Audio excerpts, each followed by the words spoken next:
Good evening. Welcome to CN Business News. I'm your host, Chusen Lin. Today, we are going to be discussing the ongoing energy crisis in Europe.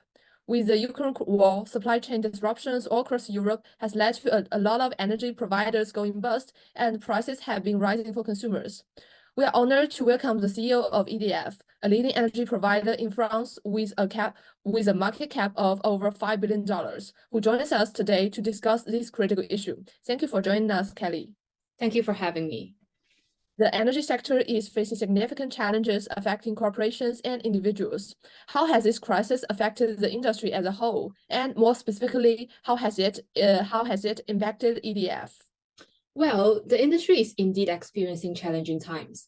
For starters, we've seen a decrease in supply due to the Russian-Ukraine conflict, which has been extremely costly for us. The industry as a whole is struggling to keep afloat, and customers, with their energy bills soaring, are inevitably trying to switch to cheaper suppliers. With all this stacking up, we are witnessing a consolidation of the competitive landscape.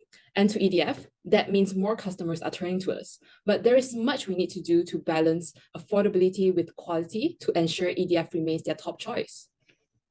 As consumers, and speaking for the wider society, we're most concerned about how EDF is dealing with this energy crisis. What specific actions are you taking to assist consumers? Well, realistically, the supply chain disruption has limited our immediate capabilities, as it has for many in our industry. This winter at EDF, our priority is to keep the power running and prices fair for our customers. And fortunately, the energy regulator set a mandatory price cap to safeguard consumers. It works sort of like a tariff shield. So any increase in your EDF bill will be capped at 4% in 2022 and 15% in 2023. Okay, but what we are hearing here are demand-side implementations. You're right. These efforts are pretty much in place to minimize the detrimental effects of the whole industry. But on our end, EDF is also actively managing our costs through restructurings. And we are proud to say that we have not declared any closures of our businesses, and we will remain committed to supporting our customers. Our general advice to the public is to consider entering a long-term contract with reliable providers like us to ensure price stability. Now, given the measures taken, how can consumers be sure that an energy provider is, as you mentioned, reliable? Well, there are certain characteristics you can look out for. For instance, us at EDF, we do receive a certain amount of subsidy from the government. Our interest aligns with the state. This provides us with sort of a safety net during times like this, at which we are actually reserving $260 million to help our most vulnerable customers. In a deep crisis like this, the current measures are widely perceived as high level and maximum. What is your statement on this? I mean, we need to remain hopeful that the Russian-Ukraine conflict can be resolved soon. But realistically, EDF has to adapt to the new market realities, which is why we are also making some long-run efforts to build our supply-side resilience. Firstly, we are purchasing more smart grid technologies to store energy more efficiently and make sure we can meet peak demand of customers this winter.